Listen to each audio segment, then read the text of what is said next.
The parties understand that this compact upon entry into force will prevail over the domestic laws of Nepal. यो किन पार्लियामेन्टमा ल्याउनु पर्यो भने संसदबाट पारित भएपछि नेपालको कानुनभन्दा बलियो हुन्छ। तपाईँले भनेको जस्तो एकताका प्रतीक श्रीपाद फेरि फर्किने सम्भावना कति छ? अब फेरि पनि मैले भन्छु गएको कहाँ छ र फर्किने भने राजनीति सम्भावनाको खेल हो, जतिखेर जे पनि हुन सक्छ। त्यो कुम्भ मेला नुहाउन भ्याइसकेका छैन, एमसीसी को कुरा आइराखेको छ। तपाईको घरै भत्काउने कुरा म गरिराखेको छु। मलाई विष्णु भट्टराईले भात खानका लागि 10,000 दियो भनेर तपाईँ खुसी हुने? यो नेपाल छ तब न तपाईँ अमेरिका बसे पनि अमेरिकी नेपाली हुनुहुन्छ। विभिन्न दाता राष्ट्रहरूबाट सहयोग लिएको छैन, आर्थिक विकास उन्नतिको लागि लिएको छैन छ। तर एमसीसी चाहिँ तपाईले संसदबाट किन पास गराउनु पर्यो? तर तपाईले एमसीसी पास गरेर त खुले आम रूपमा अमेरिकी सुरक्षा निकायलाई त बोलाउनु भयो नि। श्रीपाद ज्ञानेन्द्रलाई श्रीपाद महाराज भने मेरो सम्प्रभुतालाई अंकुश लगाउनु तपाईको सरकारले भनेन भन्ने। तपाईले नो एमसीसी भनेर प्रतिनिधि सभा विघटनको विरुद्धमा नारा लगाउँदाखेरि एमसीसी को विरुद्धमा नारा नलगाऊ भनेर जुलुस छोडेर हिँड्या होइन। तपाईहरुले राजा ज्ञानेन्द्रलाई श्रीपाद पनि भन्नुभयो, हिन्दू सम्राट पनि भन्नुभयो, पृथ्वीनारायण शाहका वंशज पनि हुन् राजा ज्ञानेन्द्र। जनताको नासो जनतालाई सुम्पिए भनेपछि अब त्यो राजमुकुट कायम गर्नका लागि जनता सडकमा आउनु पर्यो नि त। भारतले राजा राख्दिने हो? म मागेर कुम्भ मेलामा गएको हुँ कि मलाई बोलाइएर गएको, विधिवत चिठी पत्र आदि इत्यादि भएर गएको। अनि त्यसैमा चीनले रेल ल्याउने, अनि त्यसैमा अमेरिकाले माथि तार झुन्ड्याउने हो। विष्णुजी तपाईलाई एभरेस्ट नेपालमा हार्दिक स्वागत छ। हजुर धन्यवाद, नमस्कार। मैले धेरै कुरालाई संक्षिप्त रूपमा पृष्ठभूमिमा भने। आज पूर्व राजाको स्वदेश फर्किने कार्यक्रम भर्खरै सम्पन्न भएको छ। तपाईँ र मैले कुराकानी गर्दा गर्दै सायद तपाईँ पनि विमानस्थलमा पुगेको मैले सूचना पाएको थिएँ र विमानस्थलमा थुप्रै मान्छेहरूले बाजागाजा सहित पूर्व राजा ज्ञानेन्द्रलाई स्वागत गरेको, भारतबाट नेपालमा आउँदाखेरि स्वदेशमा स्वागत गरेको देखियो। यो विषयलाई सञ्चार माध्यमले अत्यन्तै महत्त्वपूर्णका साथ प्रसारण गरिरहेका छन्, प्रकाशन गरिरहेका छन्। तपाईँ एउटा विश्लेषक र एउटा अधिवक्ताको हिसाबले अथवा राजा चाहिन्छ भन्ने लबिङ गर्ने एउटा राजावादी समूहमा पर्ने अधिवक्ताको हिसाबले यो घटना परिघटनालाई कसरी मूल्याङ्कन गर्नुभएको छ, मैले यहाँबाट सोधेँ। धन्यवाद। पहिलो कुरा त आम मानिसहरू भन्ने गर्छन्, आम सञ्चारको मित्रहरूले पनि भन्ने गर्नुहुन्छ पूर्व राजा भनेर। म भन्छु राजा पूर्व हुँदैन, मैले गद्दीहीन राजा भन्छु।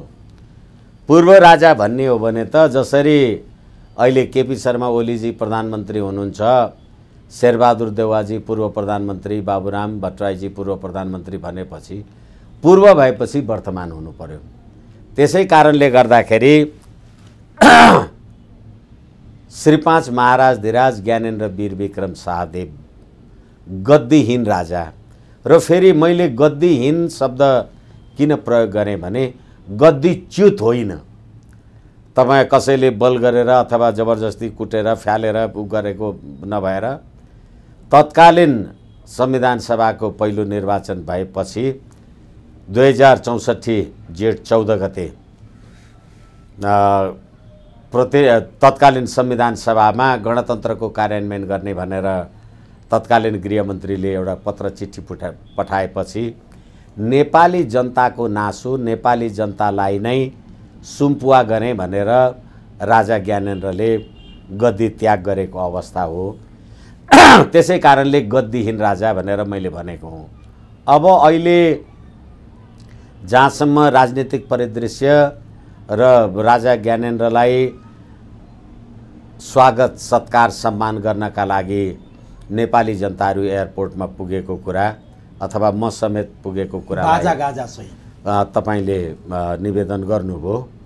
यही संविधानले नेपाली जनताको राजकीय सत्ता र सम्प्रभु सत्तालाई पटक पटक स्वीकार गरेको छ र यो संविधानको प्रस्तावनाले नेपाली जनताले पटक पटक गरेका आन्दोलन, सशस्त्र विद्रोहद्वारा अहिले यो राज्य व्यवस्था परिवर्तन भयो। भनेर लेखेपछि यो संविधानले नै राजनीतिक आस्थाका आधारमा यो राज्य व्यवस्थाको विरुद्धमा आन्दोलन गर्न पाइने रहेछ भन्ने कुरा लिपिबद्ध गर्यो। किनभने हिजो तपाईलाई चित्त बुझेको थिएन र तपाईले आन्दोलन गर्नुभयो र यो राज्य व्यवस्था आयो भने अब आज यो राज्य व्यवस्थामा चित्त नबुझेका तिनै नेपाली जनताले हिजो तपाईले त्यो कुरा गरेको चाहिँ ठिक, अहिले अर्काले गरेको बेठिक चाहिँ भन्ने कुरा होइन।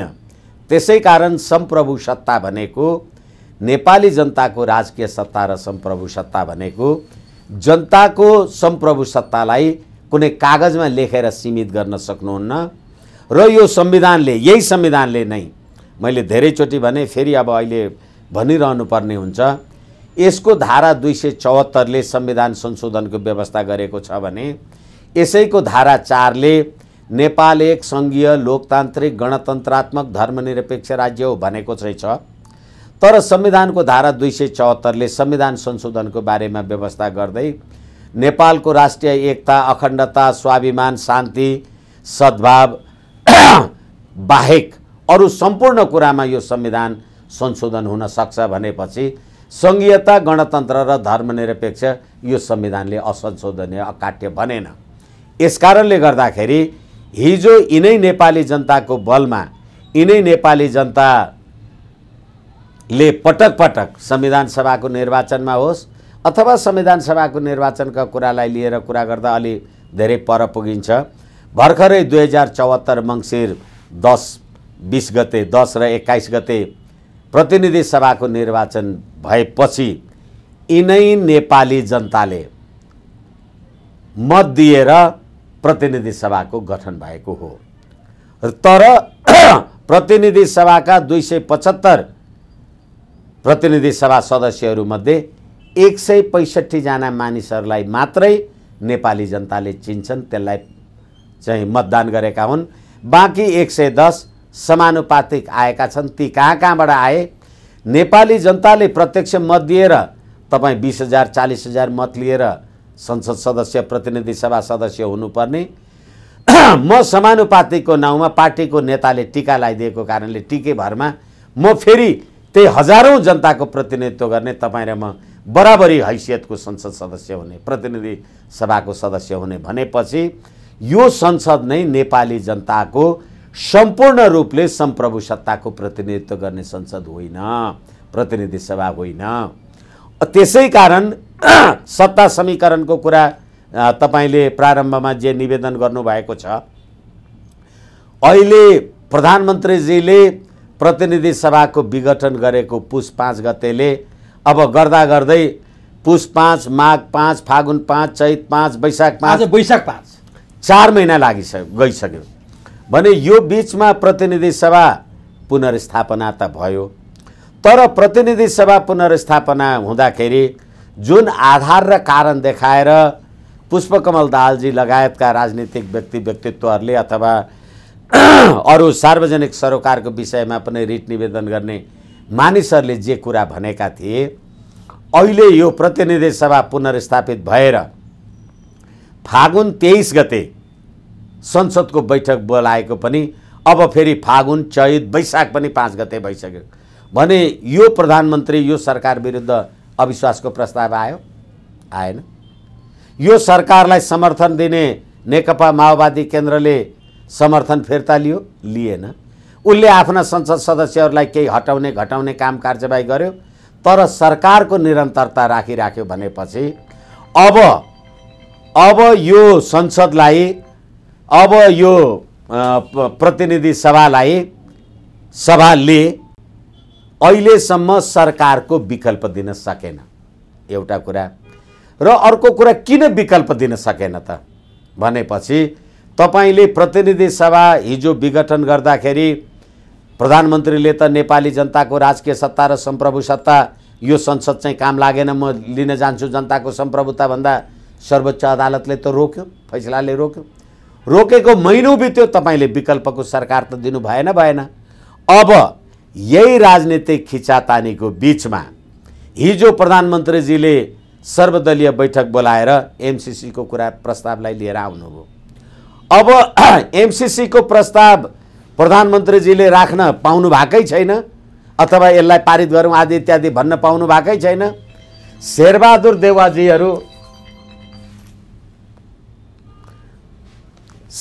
देउवाजीहरू यो एमसी पक्षमा हुनुहुन्छ भनेदेखि अहिले हेर्नुस् कति घिनौना कुरा के। अहिले प्रधानमन्त्री केपी शर्मा ओलीको विकल्पमा पुष्पकमल दाहालजी लगायतका बाबुराम भट्टराईजी लगायतका मानिसहरूले शेरबहादुर देउवालाई प्रधानमन्त्रीको लागि प्रस्ताव गरिराख्नु भएको छ। तर तिनै शेरबहादुर देउवा एमसीसी पास गर्नुपर्छ भन्ने प्रस्तावमा केपी ओलीसँग समर्थनमा हुनुहुन्छ। यो कस्तो के गोलमटोल हो? एकछिन यो गोलमटोल होइन। यसकारणले गर्दाखेरि सरकारको विकल्पको बारेमा विचार गर्ने भन्ने कुरा चाहिँ हिजोको एमसीसीमा सरकार र प्रमुख प्रतिपक्षी दलको एउटै भोइस र एमसीसीको विरुद्धमा त मधेसवादी दलहरूले पनि एमसीसीको विरोध त गर्नुभएको छैन, त्यसमा पनि उहाँहरूको एउटै भोइस। अब एमसीसी अहिले प्रतिनिधि सभामा रहेका मान्छेहरूले अथवा प्रतिनिधि सभाका संसद सदस्यहरूले राजनीतिक दलहरूले सरकारको परिवर्तन होइन, अब त एमसीसी पास गर्ने कुरामा सहमति राख्नु हो। सरकारको विकल्प अब खोजिएन। फेरि अर्को कुरा के छ भने एमसीसीको बारेमा यो चाहिँ अमेरिकन इन्डो पेसिफिक स्ट्राटेजी अथवा इन्डो पेसिफिक सैन्य रणनीति अन्तर्गत पर्छ भनेर त नेपालका लागि अमेरिकी राजदूत र्यान्डी बेरीले 2077 भदौ 29 गते बिहिबार एमसीसी नेपालमा इन्डो पेसिफिक रणनीति अन्तर्गत नै कार्यान्वयन हुन लागेको बताउनुभयो भनेर सार्वजनिक आम सञ्चारमा आए र यो एमसीसी अन्तर्गत नै अमेरिकी सरकारले नेपाली सेनालाई 2वटा स्काई ट्रक यो इन्डो पेसिफिक रणनीति अन्तर्गत नै उपलब्ध गराएको छ भन्ने कुरा त्यतिखेरै सार्वजनिक भयो। भनेपछि अब अहिले यो सरकारलाई निरन्तरता दिनुस्, एमसीसी जनतामा विरोध छ भनेपछि एमसीसी चाहिँ पास गर्नुस्, अनि भोलि चुनावमा जाँदा बदनाम भयो भने केपी शर्मा ओली होला, चुनाव जितियो भनेदेखि काङ्ग्रेस लगायतका अरू मान्छेहरूले जितौँला, एउटा यो स्ट्राटेजी होला। र अर्को कुरा के हो भने पुष्पकमल दाहालजीहरूले प्रतिनिधि सभा विघटन गरेको विषयमा केपी शर्मा ओलीजीको सरकारलाई गाली गर्दा त हामीले यत्रो प्रजातान्त्रिक मूल्य र मान्यताको कुरा गरिराखेका छौँ, लोकतान्त्रिक सरकारले हामीलाई साथ दिएन भनेर उहाँहरूले भन्दै हुनुहुन्थ्यो। भनेपछि अब लोकतान्त्रिक सरकार भनेको त अमेरिकाकै एमसीसी आयो नि त। अब यसमा प्रचण्डजीहरू के भन्ने, हिजो त जानु भएन जानलाई त। अब उहाँहरूले त चाहेको त लोकतान्त्रिक सरकारको समर्थन थियो, प्रतिगमनको विरोध थियो। अब चीनको समर्थनले त फेरि एमसीसी पास हुँदैन होला। यस कारणले गर्दाखेरि जानेर नजानेर बुझेर नबुझेर 2062-63 को आन्दोलनमा भारतको नयाँ दिल्लीमा जे सम्झौता तपाईहरुले गर्नुभएको थियो, 12 बुँदेको कुरा गर्नुभयो, 12 बुँदे जे सम्झौता गर्नुभएको थियो र त्यतिखेर नेपालका लागि अमेरिकी राजदूत जेम्स एफ मोरियार्टीले अहिलेको यो माओवादी द्वन्द्वलाई राजनीतिक दलहरूसँग मिलेर राजाले समाधान गरेनन् भने नेपाल राष्ट्रको लागि अकथनीय अखण्ड पीडाको पहाड चाहिँ बर्सिनेछ भनेर उनले भनेका थिए। अब त्यसको 15 वर्ष पुग्दा नपुग्दा अहिले नेपाली जनताको राजकीय सत्ता पनि चाहिएन, सम्प्रभु सत्ता पनि चाहिएन। नेपाली जनता र फेरि के भनेदेखि अहिले एमसीसी वाला कुरा धेरै दिनदेखि चलिरह्यो, सभामुखलाई गाली निन्दा आदि इत्यादि अथवा सभामुखको बारेमा प्रधानमन्त्रीजीले जे टिप्पणी गर्नुहुन्छ, यही नेपाली कांग्रेस होइन। सरकारले संसदलाई बिजनेस दिएन भनेर नेपाली कांग्रेसले प्रतिनिधि सभा अवरोध गरेको हो। अब सरकारको प्रधानमन्त्री के भन्छ भने मैले एमसीसी लगायतका बिजनेसहरू त दिएको छु, तर सभामुखले टेबल गर्दैन। त्यति मात्रै होइन, सभामुख अराजक, अनैतिक र असंवैधानिक भए यिनलाई कि यी सब कुराहरू टेबल गर्नु पर्यो, होइन भने हटाइन्छ भनेर चेतावनी समेत दिनुभयो। ठिक छ, त्यो उहाँका शब्दहरू उहाँसँगै रहन्, म त्यस्तो शब्दहरू प्रयोग गर्न चाहन्न। तर हामीले राजनीति विश्लेषण अथवा यो सबै घटना गतिविधिलाई हेर्दाखेरि तपाईले हिजो नेकपा हुँदाखेरि हाम्रो संविधानको धारा 91 को व्यवस्था के हो भने नि, संसदमा प्रतिनिधित्व गर्ने राजनीतिक दलहरूमध्ये जुन दलको सभामुख छ अर्को दलको उपसभामुख हुनुपर्छ। सभामुख लोग्ने मानिस भयो भने उपसभामुख स्वास्नी मान्छे हुनुपर्छ भन्ने व्यवस्था गरेको छ। तपाईहरूले यो संविधानको धारा 91 बमोजिम प्रतिनिधि सभा गठन भएर तपाईँ प्रधानमन्त्री भएको प्रतिनिधि सभा बसेको त 3 वर्ष काट्न लाग्यो नि, तपाईँले राख्नुभयो गर्नु खोइ त उपसभामुख। नैतिकताका कुरा के, प्रधानमन्त्रीलाई मात्रै होइन यो राज्य व्यवस्थाका प्रणालीधर हुँ भन्नेहरूलाई भनिराखेको छु म। अनि अब अहिले सभामुखले बिजनेस दिएन भन्ने, तर नेपाली कांग्रेस एमसीसी पास गर्न केपी शर्मा ओलीसँग घाँटी जोडेर लाग्ने, अनि सरकारले बिजनेस दिएन भनेर नेपाली कांग्रेसकै मान्छेले प्रतिनिधि सभा अवरुद्ध गर्ने सम्भव छ? किनभने पद्धति नै त्यही बनाउनु भो। नीति रीति थिति पात्र पद्धति प्रणाली सरकारले त बिजनेस दिएको रहेछ नि त एमसीसी पास गर्ने। सभामुखले किन अगाडि बढाउनुहुन्न त? एकैछिन, सभामुखले किन अगाडि बढाउनुहुन्छ, सभामुखले किन अगाडि बढाउनुहुन्न होइन।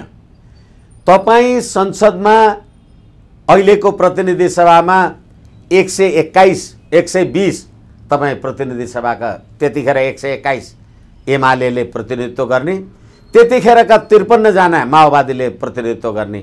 तपाईहरू त्यत्रो ठुलो शक्ति भएर सभामुख बनाएको होइन। कुन कामयाब मान्छेलाई बनाउनु भएछ त? कि नालायक हो?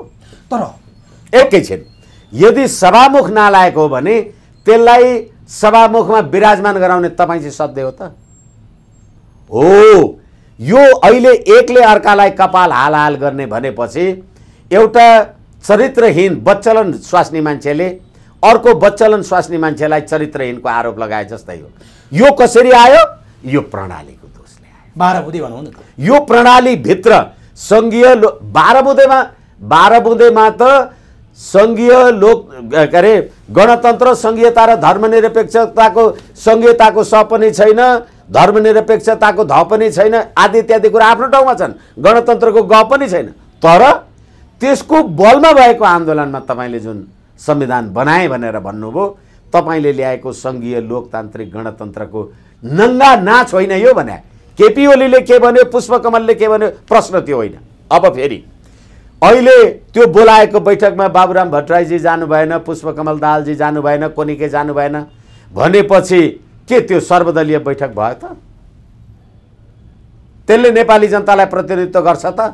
हिजो तपाईले पुष्पकमल दाहालजी, कृष्णबहादुर महराजी, त अग्नि सापकोटा, केपी ओली, शेरबहादुर देउवाजी तपाईहरू सबै बसेर तपाईहरूले गुठी विधेयक पास गरे होइन? आखिर नेपाली जनताको राजकीय सत्ता र सम्प्रभु सत्ताका अगाडि के हुनु पर्यो भने अहिले तपाईले जसरी जनता सडकमा एमसीसी को विरुद्धमा उठेका छन्, अहिले सबै तपाईहरू बालुवाटारमा सत्ताको साझेदारी खेलखालका लागि एमसीसी लाई अगाडि देखाएर अमेरिकी सैन्य रणनीतिलाई नेपालमा प्रवेश गराउने कुरामा तपाईहरूले सहमति जनाएको होइन। किनभने लोकतान्त्रिक विश्व यही कुरामा नि, जस्तो एमसीसीमा अलिकति केन्द्रित भएर कुरा गरौँ त। एमसीसी अमेरिकी सैन्य सहयोग योजना भनेर हामी भनिरहेछौँ। यसको एक थरीले विरोध गर्ने, एक थरीले समर्थन गर्ने देखिरहेछ नि। जस्तो काङ्ग्रेसले एमसीसी मेरो पालामा सम्झौता भएको, हस्ताक्षर भएको हो, त्यसलाई पारित गर्नुपर्छ भनेर काङ्ग्रेस भनिरहेको छ। केपी ओलीले जसरी पनि एमसीसी टेबल गर्नुपर्छ भनेर सभामुखलाई दबाब दिइरहेको अवस्था छ। हिजो बालुवाटारमा सर्वदलीय बैठक भनिएको त्यो हो या होइन त्यो छुट्टै डिबेट होला।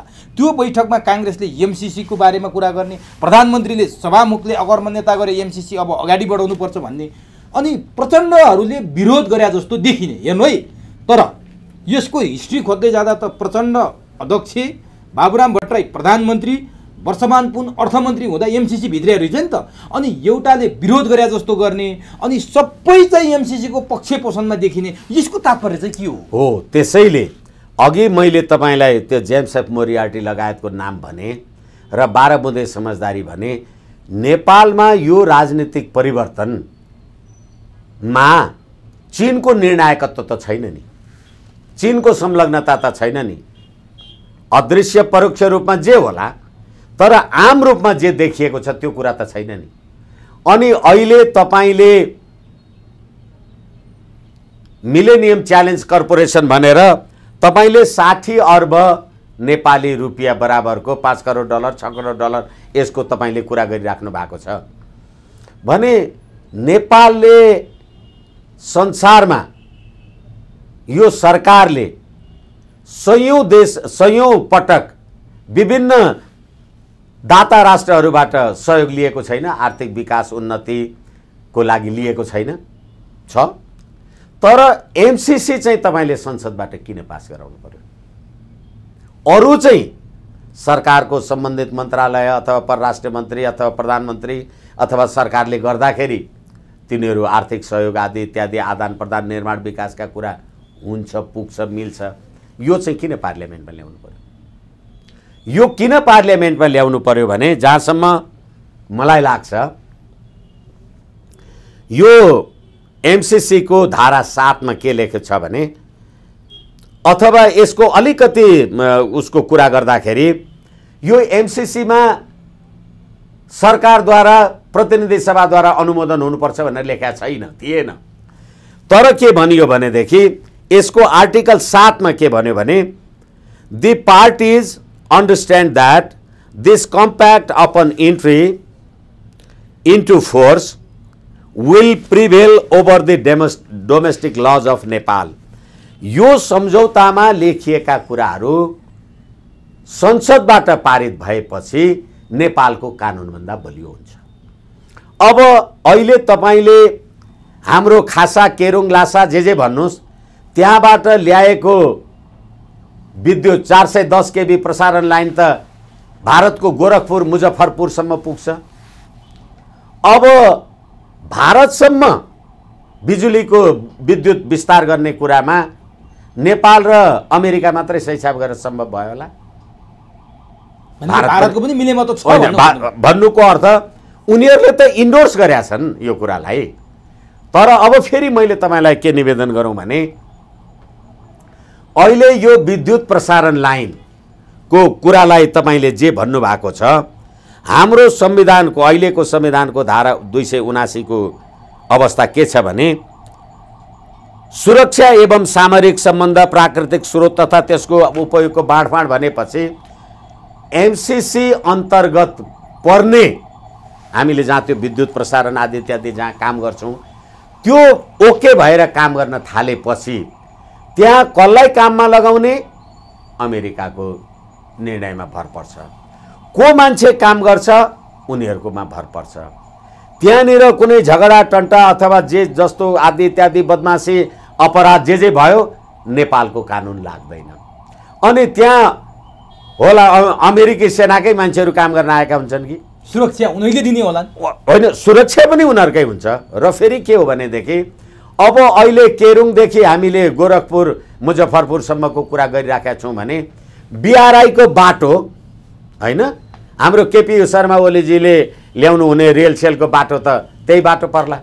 अनि त्यसैमा चीनले रेल ल्याउने, अनि त्यसैमा अमेरिकाले माथि तार झुन्ड्याउने हो। अब एकैछिन मान्नुस्, यो गतिविधि गर्ने हो भने देखि फेरि पनि कुरा जोड्नु पर्छ उमेशजी, दुःखका साथ भन्नु पर्छ।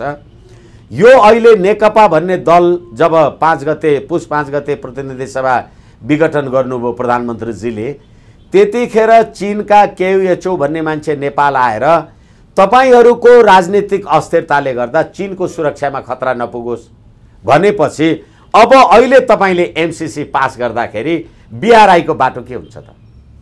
अनि त्यतिखेर तपाईले हाम्रो लिपुलेक लिम्पियाधुरा र कालापानीवाला कुराको मानसरोवरसम्मको मार्ग प्रशस्त गर्दाखेरि अमेरिकी अथवा भारतीय सेना आदि इत्यादि आउने जाउने, हालाकि अहिले पनि यस्तो सैन्य शक्तिको उपस्थिति छैन होइन, आफ्नो आफ्नो ठाउँमा दृश्य अदृश्य रूपले काम गरि नै राखेका होलान्, संसारमा कूटनीति हुन सक्छ।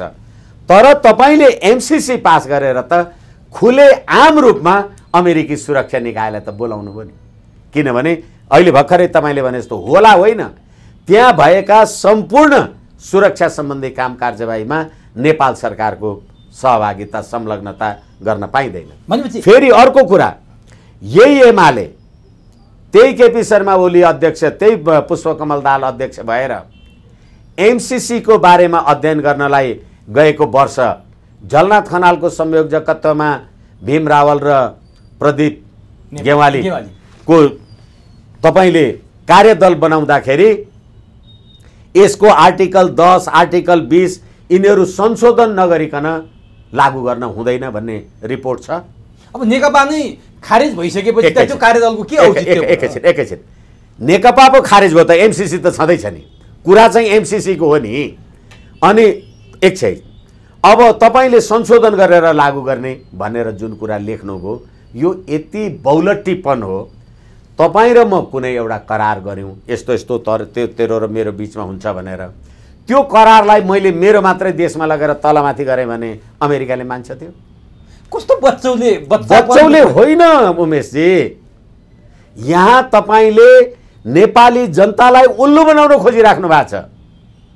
नेपालको सम्प्रभुतामाथि विदेशी सैन्यलाई एउटा सम्झौताको हैसियतमा सुरक्षाको हकमा तपाईँले प्रवेश गराइराख्नु भएको छ। त्यो भन्दा नि मैले तपाईँको मुखबाट जान्न खोजेको नि, जस्तो 2011 देखि एमसीसी नेपालमा इन्ट्री भएको छ, मिति हेर्ने हो भने त्यो 2011 देखिको कुरा हेर्दै जाने हो भने बाबुराम भट्टराई, पुष्पकमल दाहाल, झलनाथ खनाल, सुशील कोइराला, शेरबहादुर देउबा, पुष्पकमल दाहाल, केपी ओली, यी सम्पूर्ण प्रधानमन्त्री छन्। भीम रावल त्यति बेला उप प्रधानमन्त्री छन्, जो चर्को विरोध गर्छन्। यी सबै कुरा थाहा छ। तर एउटा सत्तामा हुँदा एमसीसीको पक्षमा बोल्ने र विपक्षमा हुँदा एमसीसीको विरोध गर्ने नाटक र नौटङ्की किन गरिरहेछन् भन्ने कुरा जान्न चाहन्छु। हो, त्यसैले तपाईँसँगै कुरा गर्दा मैले सयौं पटक भने होला, यो पात्र, प्रवृत्ति र प्रणाली।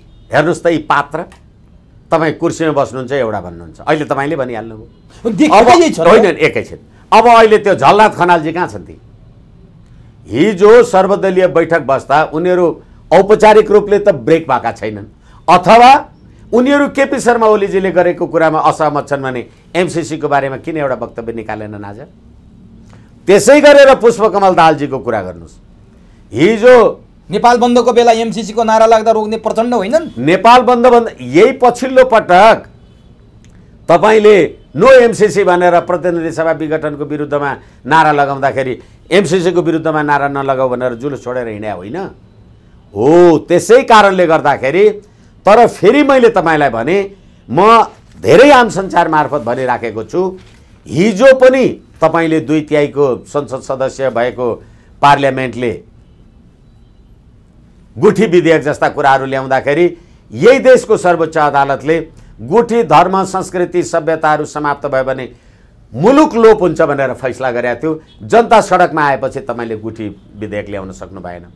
त्यसै कारणले अहिले तपाईँले एमसीसीको नाउँमा खाली विद्युत लाइन प्रसारण गर्ने, खाली विद्युत सडक बनाउने, 500 किलोमिटर सडक बनाउने भन्ने कुरा हो भने पार्लियामेन्टमा किन लानु पर्यो भनेको? तपाईँले संसदमा लगेर त यसलाई, र फेरि मुलुकको शान्ति, सुरक्षा, शान्ति, मैत्रीसँग प्रश्न उठ्यो भने 2/3 बहुमतले त्यो सन्धि पास हुनुपर्छ हाम्रो अहिलेको संविधानको व्यवस्था अनुसार। भने अहिले त तपाईँले सामान्य बहुमतले पास गर्न भनेर लिएर जाँदै हुनुहुन्छ। तपाईँको शासनकालमा तपाईँ बाबुराम भट्टराईजी तपाईँले भने जस्तो एमसीसी बैठक गर्नुभयो, केपी ओलीजीले भनेकै जस्तो बुढी गण्डकीमा 9 अर्ब खाएको त हो नि भनेर तपाईँले भन्नुभएको। त्यस्ता 9 अर्ब खाएका गोकुल बाँसकोटा लगायतका, ओम्नी लगायतका, अब अहिले यो कोरोना महामारीमा खाए पिए लगायतका कुराहरू, तिनीहरूलाई ल्याउनुहोस् न। 60 अर्ब रुपियाँ भनेको कुन ठुलो कुरा भयो? 3 करोड पेन्सनको घोटाला छ, 3 करोड नेपाली जनतालाई। तर जहाँ राष्ट्रियताको प्रश्न आउँछ, तपाईँको घरै भत्काउने कुरा म गरिराखेको छु। मलाई विष्णु भट्टराईले भात खानका लागि 10,000 दियो भनेर तपाईँ खुसी हुने? किनभने यसै कारणले गर्दाखेरि अघि राजाको कुरालाई पनि हामीले जोड्यौँ। राजाले त सन् 1951 52 चीनको सांस्कृतिक क्रान्ति माओ सेतुङको टाइममा खेदिएका खम्पा विद्रोहीहरूलाई चीन विरुद्ध गतिविधि गर्नबाट नियन्त्रण गरेका थिए नि। त्यसै गरेर भारतसँगका हरेक गतिविधिहरूलाई पनि चीनको स्वतन्त्रतामा आक्षेप नहुने र चिनिया गतिविधिबाट पनि भारतको गतिविधिमा हस्तक्षेप नहुने तपाईहरूले भन्ने गर्नुभएको, अथवा यिनै गद्दीहीन राजा ज्ञानेन्द्रले सार्क सम्मेलनमा चीनलाई समावेश गर्नुपर्छ भन्दाखेरि अहिले राजाको यो हाल भएको होइन भने अब अहिले त्यो राजा आउँदाखेरि जनता सडकमा स्पोन्टेनियस आए नि। र अहिले राजालाई श्री 5 महाराजधिराज भनेर भारतीयहरूले भन्नुभयो। तर सरकार, भारतीय सरकारले त होइन नि, एउटा मन्दिरको पीठाधीशको एउटा पुजारीले न हो नि। यही कुरा बुझ्नमा पीडा छ कि मलाई चाहिँ पीडा लाग्छ। संसारमा जहाँ तपाईँले प्रजातन्त्र भन्नुहुन्छ त्यहाँ प्रजातन्त्रमा संप्रभुताको मालिक जनता हुन्छन्। तपाईँलाई मैले भोट दिएर मन्त्री प्रधानमन्त्री बनाएँ भने म भारतीय जनता, मैले श्री 5 ज्ञानेन्द्रलाई श्री 5 महाराजधिराज भने मेरो संप्रभुतालाई अंकुश लगाउनु तपाईँको सरकारले भनेन भन्ने। तर त्यसो भन्ने हो भने त्यत्रो भन्ने ती मुख्यमन्त्री लगायतका त्यहाँ सुरक्षा लगायतका मान्छेहरू चाहिँ किन त्यो प्रयोग भयो त्यहाँ? अब फेरि यसो भनेर भारतले राजा राखिदियो मैले भन्न खोजे होइन। मैले भन्न खोजेको कुरा के हो भने जबसम्म नेपालमा एउटा राष्ट्रिय एकताको प्रतीकको रूपमा राज संस्था थियो त्यतिखेर त भारत र चीनलाई टाउको दुखाइ थिएन नि। अहिले त हेर्नुहोस् कहिले बीआरआईको नाउँमा चीनको टाउको एमसीसीको नाउँमा चीनको टाउको दुखाइ, बीआरआईको नाउँमा भारत अमेरिका र पश्चिमा मुलुकहरूको टाउको दुखाइ। फेरि जम्मा के प्रयोजनको लागि देखाइएको प्रयोजन के हो भनेदेखि बत्ती बाल्ने, बिजुली बाल्ने, बाटो बनाउन बिजुली बाल्नका लागि राजा महेन्द्रले त पूर्व पश्चिम मेचीबाकाले यत्रो राजमार्ग बनाए त पार्लियामेन्टमा के भयो? कोदारी राजमार्ग नि बनाइदिएकै। अनि यसै कारणले कोदारी राजमार्ग बनाउँदा तपाईँले स्मरण दिलाउनु भयो उमेशजी, धन्यवाद। जब राजा महेन्द्रले कोदारी राजमार्ग बनाउन लागेका थिए भारतबाट त्यतिखेर अब्जेक्सन गरियो। चीनसँगको सिमाना जोडेपछि त यो त कम्युनिस्टहरूले त मुलुक खान्छन् नि भनेर भारतीयहरूले भन्दाखेरि राजा महेन्द्रले भनेका थिए कम्युनिजम भनेको बस चढेर आउँदैन, ट्र्याक्टर चढेर आउँदैन, ट्रक चढ विचारमा आउँछ। अहिले एमसीसी के चढेर आयो भने यसै कारणले गर्दा एमसीसी अमेरिकन एयरफोर्सको प्लेन चढेर आयो नि त। अस्ति कहाँबाट आयो एयरपोर्टमा अमेरिकन एयरफोर्सको? होइन त्यसो त्यो पनि एउटा चासोको अर्थपूर्ण विषय होइन। होइन त्यसो त नेपाली काङ्ग्रेसको तत्कालीन अर्थमन्त्री ज्ञानेन्द्र बहादुर कार्कीले त वाशिङटन डीसी गएर सही गर्यो नि त। अनि त्यो वाशिङटन डीसीमा सही गरेपछि त्यही जहाज चढेर आएको होइन भने एमसीसी पनि आयो। एकछिन पैसा नियन्त्रण गर्न सकिन्छ, हात हतियार स्रोत साधन सम्पत्ति तलमाथि गर्न सकिन्छ, तर तपाईँकोमा जब विचार हालियो नि त्यो विचार चाहिँ झिक्न सकिँदैन। हो तपाईँ त्यही एमसीसीको विचारद्वारा 12 बुँदे समझदारीद्वारा तपाईँहरू जेम्स एफ मोरियार्टीको कुराद्वारा तपाईँहरू युवराज खतिवडा अर्थमन्त्रीबाट निस्केपछि युवराज खतिवडालाई अमेरिकाको राजदूत बनाउनु भनेर तत्कालीन अमेरिकी परराष्ट्र मन्त्री माइक पोम्पियोले भन्ने कुरा सामन्त गोयल आएर मध्यरातमा प्रधानमन्त्रीजीसँग म प्रधानमन्त्री निवासमा के कुरा गर्नुभयो भन्ने कुरादेखि लिएर अब अहिले रिजल्टमा यो आउँदैछ। र प्रतिनिधि सभा विघटन गरेर चुनावमा जान्छु भन्दा होइन, चुनावमा होइन, जनता कहाँ होइन, संप्रभु सत्ता कहाँ होइन, नेता कहाँ जा भनेर 3 महिना भएको थिएन। अब अहिले एमसीसी आयो। अब एमसीसी को यति मजा तरिकाले बहस छिडियो नि आज। अत्यन्त मलाई यो बारेमा चाहिँ गौरव पनि फिल भइरहेछ कि एमसीसी कति घातक छ देशका लागि भन्ने कुरा हामी केलाउँदैछौँ। तर अलिकति राजाको प्रसङ्ग ल्याउनु भएको थियो तपाईँले, म अलिकति त्यहाँ जान्छु। जस्तो भारतमा श्री 5 महाराजधिराज भनेर ज्ञानेन्द्रलाई आमन्त्रण गरियो, हरिद्वारमा रथ यात्रा गरियो, पुष्पवृष्टि गरियो, यो अलिकति बढी भयो के हैसियतले गरियो राजालाई भनेर यहाँ एक थरीले विरोध गरेका छन् क्या। आङ्काजी शेर्पाले त राजालाई एयरपोर्टबाटै रोक्नुपर्छ, यहाँ नेपाल आउन दिन हुँदैन समेत भने। अब त्यो सम्मान एउटा तपाईँले भनेको गद्दीहीन राजाका लागि उपयुक्त थियो अथवा श्री 5 को हिसाबले गरिएको थियो, के थियो? नेपाल मङ्गोलियन आर्मी अथवा मङ्गोलियन दस्ता भनेर राष्ट्रिय झन्डा डढ्दा आङ्काजी शेर्पा कहाँ जानुहुन्थ्यो? अनि पृथ्वीनारायण शाहको सेनामा आङ्काजी शेर्पाका पिता पुर्खा थिए कि थिएनन्? यी बाहुन साउन छेत्रीहरू भनेका त उता पारीबाट आएका हुन्। हिमवत खण्डका आदिवासी त हामी हौँ भनेर हाम्रो तामाङ शेर्पा आदि इत्यादि दाजुभाइहरू जे भन्नुहुन्छ नि, त्यतिखेर यो हिमवत खण्ड बन्दाखेरि वेदव्यासले 18 पुराण लेख्दाखेरि उहाँ कहाँ हुनुहुन्थ्यो? म फेरि पनि निवेदन गरौँ विनम्रताका साथ, यस्ता पात्र र प्रवृत्तिहरूको नाम लिएर हामी छलफल नगरौँ। एकैछिन। अब अहिले राजालाई जुन प्रकारको मान सम्मान आदि इत्यादि दियो भनेपछि मैले धेरैचोटि भनेको छु, अमेरिकामा बस्ने नेपाली भन्छौँ हामी, अस्ट्रेलिया बस्ने अथवा चीन पाकिस्तान भारत छौँ, यो नेपाल छ तब न तपाईँ अमेरिका बसे पनि अमेरिकी नेपाली हुनुहुन्छ। भारतले त तपाईँलाई जनताको राजकीय सत्ता र सम्प्रभु सत्ता भन्दैछु, सम्प्रभु सम्पन्न भारतीय जनताले श्री 5 ज्ञानेन्द्रलाई श्री 5 महाराजधिराज बनेको, कुनै भगौडाले होइन।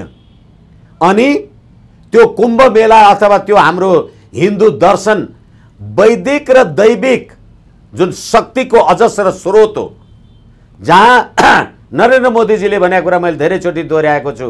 उहाँले भन्नुहुन्छ हामी नेपाल र भारत भनेको त हिमाल र गङ्गा जस्तै अनुन्याश्रित छौँ। मैले भनेको छु होइन, हामी त्योभन्दा विशिष्ट छौँ, किनभने हामी हिमाल पक्रेनौँ भने तपाईँ गङ्गा भएर बग्न पाउनुहुन्न भने जस्तै गङ्गा भएर बग्नका लागि त पानी त हिमालबाट जानु पर्यो नि। अनि के गङ्गा नुहाउनको लागि हामी हिमाल त चढ्दैनौँ नि फेरि। त्यसैले हाम्रो त्यो वैदिक र दैविक आदि अनादि कालदेखिको परम्परा अन्तर्गतको जे राजालाई जे सम्मान दिइयो होला, हिन्दू सम्राट बनियो। अब हिन्दू सम्राट भन्ने भारतीय सम्प्रभु सम्पन्न भारतीय जनताहरूलाई पनि म विनम्रताका साथ निवेदन गर्छु, तपाईँहरूले राजा ज्ञानेन्द्रलाई श्री 5 पनि भन्नुभयो, हिन्दू सम्राट पनि भन्नुभयो, पृथ्वीनारायण शाहका वंशज पनि हुन् राजा ज्ञानेन्द्र। फिरङ्गी देशभित्र पसे भने देश समाप्त गर्छन् भनेर अहिले धर्मनिरपेक्ष पनि आएको छ, होली वाइन र के खाने काम कार्यवाहीहरू भएको छ। अब तपाईँहरूले भन्नुभएको हिन्दू सम्राट त भन्नुभयो, साम्राज्य खोइ, साम्राज्य बिनाको सम्राट हुन्छ? हिन्दू साम्राज्य चाहियो। अब एकछिन। नेपाल नै त्यो धरती हो जसले तपाईँलाई नेपाली बनायो, तपाईँलाई सम्राट बनायो, तपाईँलाई श्री 5 बनायो, र तिनै श्री 5 हुन् जसले अघि पनि हामीले कुरा गरिसक्यौँ, नेपाली राजमुकुट जनताको नासो जनतालाई सुम्पिए भनेपछि अब भारतीय सम्प्रभु सम्पन्न जनता हाम्रो देशको राजालाई सम्राट भन्छन् भने तपाईँ सम्पूर्ण नेपाली जनतालाई राजा ज्ञानेन्द्रले जनताको नासो जनतालाई सुम्पिए भनेपछि अब त्यो राजमुकुट कायम गर्नका लागि जनता सडकमा आउनु पर्यो नि त। भारतले राजा राखिदिने हो यही लिएर आएँ म। जसरी प्रचण्डले भारतमा पुगेर केपी ओली र मेरो सरकार 2.5 वर्षको हो, आलो पालो हो भनेर सार्वजनिक गरे, जुन नेपालमा गर्नु पर्थ्यो प्रचण्डले भारतमा गएर गरे भनेर प्रचण्डको निकै आलोचना भएको थियो। तपाईँले पनि आलोचना गर्नुभएको थियो, अर्कोले पनि गरेको थियो, थुप्रैले गरे, आम नेपालीले गरे। तर ज्ञानेन्द्रले भारतमा पुगेर नेपालको सनातन धर्ममाथि पश्चिमाहरूको हस्तक्षेप भयो, धर्म रीतिथिति संस्कृतिमाथि हस्तक्षेप भयो, अब जोगाउनुपर्छ भनेर भारतमा गएर किन भने? नेपालमा पनि भन्न सक्थे नि, नेपालमा किन भनेनन् भनेर प्रश्न उठ्यो। एकैछिन, राजा ज्ञानेन्द्रले मलाई राज्य सत्तामा राखिदेऊ त भनेन नि, प्रचण्डले त भनेको थिए। एकछिन पक्नु न। अनि तपाईँ अमेरिका जानुभयो भने त्यहाँ क्रिस्चियन हुने, पाकिस्तान जानुभयो भने मुसलमान हुने र नेपाल आउँदा हिन्दू हुने हो। तर तपाईँ मन्त्री र प्रधानमन्त्री चाहिँ नेपालबाट मात्रै बन्नुहुन्छ, त्यो कुरा याद गर्नु पर्यो। र यो जुन तपाईँले उदाहरण जोड्न खोज्नुभयो यसमा तुक छैन। एकछिन केही मान्छेहरूले जोडे, एकछिन जसले जोडोस्। यसै कारणले गर्दाखेरि नेपालको राजनीति, नेपालको राज्य सत्ता कसरी चलाउनुपर्छ भनेर दिल्ली म कुम्भ स्नान चाहिँ गर्ने, मेरो धार्मिक आस्थामाथि चोट लाग्यो भन्न चाहिँ नहुने भने त्यो त फेरि मलाई राजगद्दीमा राखिदेऊ भनेर अनुरोध गरे जस्तो भयो। एकैछिन म मागेर कुम्भ मेलामा गएको हुँ कि मलाई बोलाइएर गएको, विधिवत चिठी पत्र आदि इत्यादि भएर गएको। यसै कारणले गर्दाखेरि कसैको तीर्थाटन, तीर्थको आस्थाको कारणले गर्दा, एकछिनलाई मान्नुहोस्, इजरायलको कुरा गर्नुहोस् न, त्यो हिब्रू धर्म राष्ट्र होइन। अस्तिकै दिन पाकिस्तानमा फ्रान्सको एउटा अखबारले मोहम्मद पैगम्बरको कार्टुन निकाल्यो भनेपछि फ्रान्सको विरुद्धमा पाकिस्तानको इस्लामाबादमा व्यापक नारा, जुलुस, विरोध आदि इत्यादि भयो र प्रहरीको कारबाहीमा 2 जना मान्छे पनि मरे। र फ्रान्सले इमानुएल मैक्रोले भन्नुभयो कि होइन, त्यो त पत्रकारको स्वतन्त्रता हो, छाप्न पाउँछ। होइन, छाप्न पाउला, तर पाकिस्तानमा रहेका फ्रान्सेलीहरू त अब सुरक्षा खतराभन्दा टाढा भयो नि। अनि यसै कारणले गर्दाखेरि तपाईको धार्मिक निष्ठामा, आस्थामा, तपाईँ क्रिस्चियन हुनुहोस् न, नो प्रब्लम, म हिन्दू होला, नो प्रब्लम, ऊ मुसलमान हो, तर तपाईँले मेरो आस्थामा लात मार्ने काम गर्ने तपाईँ। अनि तपाईँले गर्नुभयो भन्दाखेरि अहो कुम्भ मेलामा गएर भन्यो अथवा अमेरिका गएर भन्यो भन्ने यो प्रश्नै होइन। अब नि राजाको भ्रमणसँग सम्बन्धित एउटा प्रश्न सोध्छु र म एउटा समसामयिक प्रश्न सोधेर यो कार्यक्रमबाट बिदा हुन्छु। हजुर। कतिपय मान्छेहरूले के विश्लेषण गर्न थाले भने राजा भारत गए, कुम्भ मेलामा गए, भारतीयहरूले त्यो सम्मान दिए, राजाले महत्त्वपूर्ण व्यक्तिहरूसँग भेटघाट गर्दैछन् भनेर पनि आएको थियो, गरेनन्, त्यो सार्वजनिक भएको छैन। मोदीसँग भेट्ने, राजाले राजनाथ सिंहसँग भेट्ने, राजाले अमित शाहसँग भेट्ने भन्ने कुरा चर्चामा थियो। केही मान्छेहरूले, केही राजावादी भनौदाहरूले के पनि भने भने यदि राजा भारतकै सहयोगमा जसरी नेपालमा गणतन्त्र स्थापना भयो 12 बुँदेको जगमा, त्यसै गरी भारतकै सहयोगमा श्री 5 ज्ञानेन्द्र गद्दीसीन हुन्छन्। तपाईँले भने जस्तो गद्दीहीन राजा गद्दीसीन हुन्छन् भने राजाको गद्दीसीन हुने च्याप्टर सधैँको लागि क्लोज भयो, किनभने राजा पनि त्यही भारतबाट त आउने रहेछन् नि भन्ने तरिकाले बहस भयो। अब राजाको दिन फेरि क्लोजमा गयो, त्यहाँबाट पूर्णविराम लाग्यो भनिरहेको छ। तपाईँ के भन्नुहुन्छ?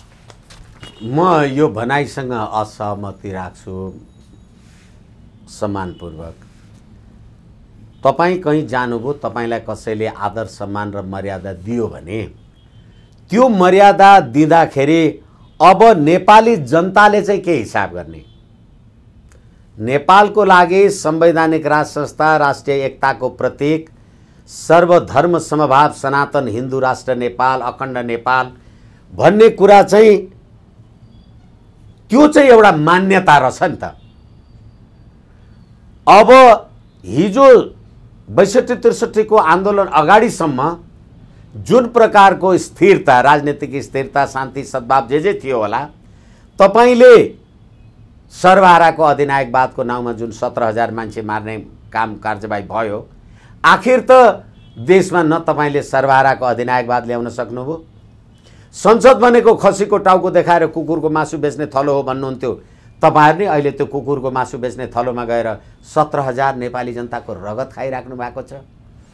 त्यस्तो त्यो बदतमिजी, त्यो अपराध जसको विरुद्धमा 60,000 उजुरीहरू सत्य निरूपण मेलमिलाप आयोगमा छन् र आज 14 वर्षदेखि पीडितले इन्साफ पाएको छैन। अब राजाको टाइममा त राजाले मन्त्री हेमबहादुर मल्ललाई जेलमा हालेको थियो भ्रष्टाचारमा। यति ज्यान मार्ने कसुर राजा वीरेन्द्रले त आफ्नो भाइ धीरेन्द्रको श्रीपा चटाएको थियो। त्यस कारणले गर्दाखेरि अहिले हाउ यङ्सीले राति र दिउँसो गएर राष्ट्रपतिलाई भेट्ने, अनि 62-63 47 सालको 47 सालको आन्दोलनमा मदन भण्डारीले राजा वीरेन्द्रलाई राजनीति गर्ने भए मुकुट खोलेर आऊ भन्ने राजा वीरेन्द्रले त पक्रेर थुनेन नि। तर अस्ति प्रतिनिधि सभा विघटन गर्दाखेरि एउटा एमालेको सांसद कसले चाहिँ विद्यादेवी भण्डारीलाई गाली गरी भनेर पक्रेर त थुने नि त। हो, नेपाली जनताको अब चेत खुल्यो, चेतना खुल्दै जान्छ। यसकारणले गर्दाखेरि अब हिजोको राज्य प्रणालीले यो देशको राष्ट्रियता, राष्ट्रिय एकता, अखण्डता कायम नहुने रहेछ, नबच्ने रहेछ भन्ने कुराको सन्देश एमसीसी पनि हो। हैन, भारतको सहयोगमा, छिमेकीको सहयोगमा राजगद्दीमा बस्ने कि जनताको बलमा राजगद्दीमा? होइन, एकछिन मैले मेरो कुरा तपाईँलाई क्लियर गर्न सकेँ भन्ने लागेन। तपाईँले जे बाहिर जे एउटा म्यासेज देख्नुभयो होला, उठ्न त नेपाली जनताकै जागरुकता चाहियो। त्यसैले आज त्यो एयरपोर्टमा त्यो खालको भिड भयो, नेपाली जनता गए। हामीले सुरुमै कुरा गर्यौँ नेपाली जनताको राजकीय सत्ता र सम्प्रभु सत्ता। तपाईँ एउटा सरकार बदल्न नसकेर विदेशी शक्ति गुहार्नुहुन्छ। तपाईँ मिलेनियम च्यालेन्ज कर्पोरेसन, मिलेनियम एमसीसीको रूपबाट कोअपरेसनको नाउँबाट अहिले विदेशी शक्तिलाई आमन्त्रण गर्नुहुन्छ भने अब यसरी मुलुक चल्दैन। राष्ट्रिय एकता र अखण्डताको प्रतीकको रूपमा राज संस्था चाहिन्छ भनेर जनता आएको त हो। भनेपछि अब के चाँडै नै राजनीतिक परिवर्तन हुने सम्भावना देख्नुहुन्छ? तपाईँ मान्छेले आकलन गरिरहेका छन् चारैतिरबाट राजनीतिक कालो बादल मडारिरहँदा कालो बादलमा चाँदीको घेरा पनि हुन्छ भन्छन् नि। अब एमसीसीका नाममा, विदेशी हस्तक्षेपका नाममा धार्मिक सनातन धर्ममाथि प्रहार भइरहेको यो पाप उर्लिरहेको अवस्थामा अब तपाईँले भनेको जस्तो एकताका प्रतीक श्रीपाद फेरि फर्किने सम्भावना कति छ? अब फेरि पनि मैले भन्छु गएको कहाँ छ र फर्किने भने। अनि र फेरि अब तपाईँले कालो बादलमा चाँदीको घेरा, सेतो चाँदीको घेरा भन्नुहुन्छ। मैले त अब सेतो बादलमा अलिअलि कालो कालो त्यो कालो घेरा मात्रै देख्दैछु, बादल सबै सेतै देखिँदैछ। अब तर त्यो कालो घेरा हट्नलाई अब गते मिति तोकेर यसै दिन भन्ने कुरा त तर सम्भावना बलियो भयो। सम्भावना बलियो भयो होइन, राजनीति सम्भावनाको खेल हो, जतिखेर जे पनि हुन सक्छ। अब यो विषयलाई यही राखौँ, हेरौँ पर्खर हेरेको अवस्थामा छ। अलिकति कडानीमा फ्लोर क्रस भयो। एमालेका सांसदहरूले माओवादीको मुख्यमन्त्रीलाई भोट हालेर माओवादीको मुख्यमन्त्री अल्पमतमा थिए, एमाले बहुमतमा थियो, सरकार अल्पमतले जितेर अब त्यहाँ कारबाही परेकाहरू मन्त्री पनि आज गृहमन्त्री सांसदबाट हटाएको थियो माओवादीले, आज गृहमन्त्री फेरि पदस्थापन भयो। यस्तो अवस्थामा राजनीति गइरहेको छ। प्रचण्डले चुनौती दिएका छन्, जसरी कर्णालीमा भयो त्यही अभिगत लुम्बिनीमा हुन्छ, त्यही अभिगत गण्डकीमा हुन्छ र त्यही अभिगत अन्ततोगतमा सङ्घीय सरकारमा केन्द्रमा पनि हुन्छ भनेका छन्। यो के सङ्केत हो? अब मैले तपाईँलाई सुरुमै भने एउटा बच्चलन खराब चरित्र भएको मान्छेले अर्को खराब चरित्र भएको मान्छेलाई गाली गरे जस्तै हो। जसरी रामबहादुर थापा, अब यो खेमराज भट्ट, लेखराज भट्ट, यो प्रभु शाहहरूले यहाँ जे गरे माओवादीका, उहाँ एमालेले त्यही गरे। टिट फर ट्याट, एउटा टिट फर ट्याट होइन। यो प्रश्न के हो भने प्रणाली खतम हुँदैछ। तपाईँले सरकारलाई अविश्वासको प्रस्ताव राखेँ भनेको, राख्छु भनेको, प्रतिनिधि सभा पुनर्स्थापना गरेको महिनौँ बित्यो, केही गर्न सक्नुहुन्न। अब त्यो विकृति बिस्तारै तल सर्दै गयो र यो राज्य प्रणाली नेपाली जनताको प्रणाली होइन। ए जतासुकै करोड करोड पायो भने यता जाने, करोड करोड पायो भने उता जाने। राजनीतिको अपराधीकरण, अपराधीको राजनीतिकरण। तपाईँले बनाएको दल सम्बन्धी ऐन, राजनीतिक दल सम्बन्धी ऐन 2073 को फ्लोर क्रस गर्नु हुँदैन, दल परित्याग गर्नु, यी सबै के अर्थ हो? हावा रहेछ नि।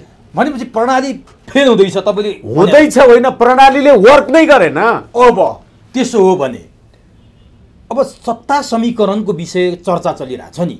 एमसीसीसँग जोडिएर कहिले शेरबहादुर देउबा जसपा र माओवादीको समीकरण भन्छन्, कहिले एमसीसी पास गर्न देउबा र केपीको समीकरण भन्दैछन्। अनि यही प्रसङ्ग चलिरहँदा प्रचण्डले आज चितवनबाट भने 1-2 दिनमा नेपालको राजनीतिमा कायापलट हुँदैछ। अब तपाईँहरू शान्तिपूर्ण जनमुक्ति सेना बनाउनुहोस्, नेपालको राजनीति अब कायापलट हुँदैछ, प्रतिगामीहरूलाई सडकमा पुर्याइँदैछ भने यो के भन्नु खोजे?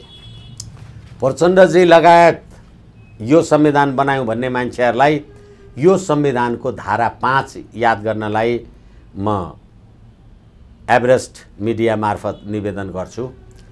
नेपाल राष्ट्रको राष्ट्रिय एकता, अखण्डता, स्वाधीनता, स्वाभिमान, नेपाली जनताको सद्भावलाई बिथोल्ने काम भयो भने त्यो राष्ट्रद्रोह हुन्छ र त्यो प्रचलित कानुन बमोजिम कसुरदार हुन्छ, कसुर हुन्छ त्यो भनेर भनेपछि अब तपाईँ सेना बनाउँदै हिँड्नुहुन्छ, तपाईँ यो बनाउँदै हिँड्नुहुन्छ, तपाईँ यो गर्दै हुनुहुन्छ भने तपाईँले नेपाली जनतालाई द्वन्द्व, युद्ध र शत्रुतामा परिणत गर्दै हुनुहुन्छ।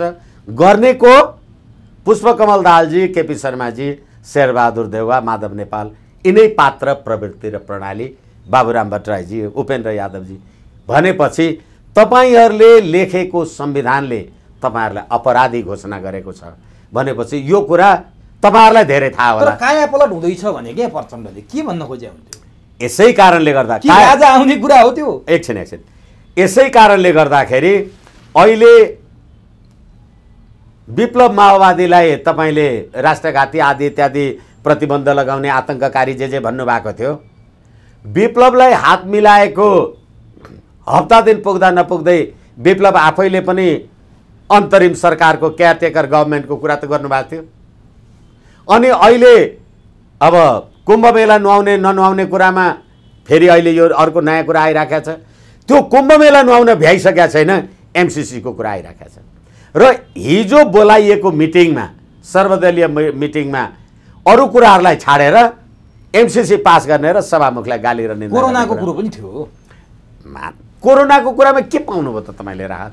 आखिर एमसिसीद्वारा मुलुकको सम्पूर्ण सामरिक जे हुन् सम्पूर्ण कुरा उहाँहरूले विदेशी शक्तिका अगाडि जे कागज गर्नुभएको थियो त्यसलाई ओके भन्नुभयो भनेपछि कायापलट त्यही हो। अनि प्रदीप गेवाली परराष्ट्र मन्त्रीले एउटा कुरा भन्नुभयो, माओवादी सर्वदलीय बैठकमा सहभागी भएन, प्रचण्ड भएनन्, माओवादी बिना पनि मुलुक चल्छ, माओवादीको जरुरी छैन भन्नुभयो। यसरी निषेध गरेर जान सकिन्छ? तपाईँलाई माओवादी हुनुपर्छ भनेर कसले भनेको छ र? माओवादी भएर चलाउनुहोस्, माओवादी नभएर चलाउनुहोस्। तपाईँलाई एमाले हुने स्वतन्त्र छ भने उसलाई माओवादी हुन स्वतन्त्रता छ।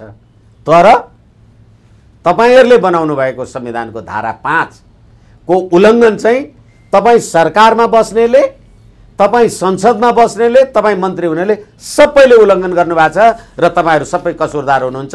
किनभने यो देशको राष्ट्रिय झन्डा फहराएर हिँड्ने तपाईँ मन्त्रीहरू, तपाईँ सम्मान्य प्रधान न्यायाधीशजी लगायतका मान्छेहरू यो देशको राष्ट्रिय झन्डा डढ्दा तपाईँले के गर्नु? त्यो कसले डढायो? यो प्रणाली आएपछि डढ्यो। अनि प्रचण्डजी आउनुहुन्छ, प्रचण्डजी जानुहुन्छ, छोडिदिनुहोस्। तर प्रचण्डले अर्को एउटा महत्त्वपूर्ण कुरा उठाए है, तपाईँसँग त्यो जोडिन सक्छ, धर्मसँग जोडिने कुरा गरेका छन्। जसरी राम ठोरीमा जन्मिया हुन् भन्ने विषयमा, माडीमा जन्मिया हुन् भन्ने विषयमा प्रधानमन्त्रीले गत साल त्यो एउटा कुरा सार्वजनिक गर्नुभयो। त्यसपछि प्रचण्ड आज त्यही ठाउँमा पुगेर यसको वास्तविकता अध्ययन गर्नुपर्छ र यो देशका लागि धेरै उपलब्धिपूर्ण कुरा हो। कम्युनिस्टहरू धर्म विरोधी हुन् भनेर प्रचार गरिएको छ, तर हामी धर्म विरोधी होइन, नेपालको धर्म जोगाउनुपर्छ भने प्रचण्डले के प्रचण्डको चेतना परिवर्तन भएको हो? अब कुम्भ स्नान गरेको कुरामा मैले त स्नान गर्न पाइनँ, राजैलाई दिए, त्यस कारण त्यही ठिक रहेछ भनेको। यसको अर्थ त्यही हो। किनभने उहाँलाई त त्यो कुम्भ स्नान पाइँदैन नि त, त्यो सौभाग्य। तर नेपालमा त्यो राजा भइरह्यो भने त्यो कुम्भ स्नानको सौभाग्य राजा मार्फत सबै नेपालीले प्राप्त हुन्छ भने के? अनि हिजोको सर्वदलीय बैठकमा किन सहभागी नभए होला प्रचण्ड र माधव नेपाल? प्रचण्ड र माधव नेपाल होला आफ्नो कारण परिस्थितिले गर्दाखेरि उहाँहरू जानु भएन, उहाँहरू नगएर के भयो? तर सभामुखको प्रधानमन्त्रीले आलोचना गरे त्यो शब्द तपाईँ उच्चारण गर्न चाहनु भएन। सभामुखले आज प्रत्युत्तर दिए, म घेराबन्दीमा छु, म कसैको दबावमा काम गर्ने होइन, म नियम र नीति अनुसार काम गर्छु, म घेराबन्दीमा परे तापनि म दबावमा काम गर्दैन भने यसको अर्थ के हुनसक्छ? तपाईँ घेराबन्दीमा दबावमा काम गर्नुहुन्न भने तपाईँलाई कसले दबाब दियो, कसले घेराबन्दी गर्यो त्यो कुरा भन्नुहोस् एक। र अर्को कुरा, मैले मेरो कर्तव्य निर्वाह गरेको छु भनेर भन्नुहोस् न। अब यी सबै समस्याको समाधान के हो त? पात्र, प्रवृत्ति र प्रणाली नै परिवर्तन हो अथवा सधैँ मैले भन्ने गरेको छु, संवैधानिक राज संस्था, राष्ट्रिय एकताको प्रतीक सहित अखण्ड नेपाल, हिन्दू राष्ट्र नेपाल हाम्रो आदि अनादिकालदेखिको परिचय र यो नेपालको राष्ट्रिय एकता अखण्डताको लागि अपरिहार्य शर्त हो। त्यसभन्दा बाहेक अर्को विकल्प छैन। हस्, समय दिनुभयो, अत्यन्तै महत्त्वपूर्ण भनाइराखिदिनु भयो, यसको लागि तपाईँलाई हार्दिक धन्यवाद। हस्, एभरेस्ट नेपाल आम सञ्चारलाई हार्दिक धन्यवाद, नमन, प्रणाम।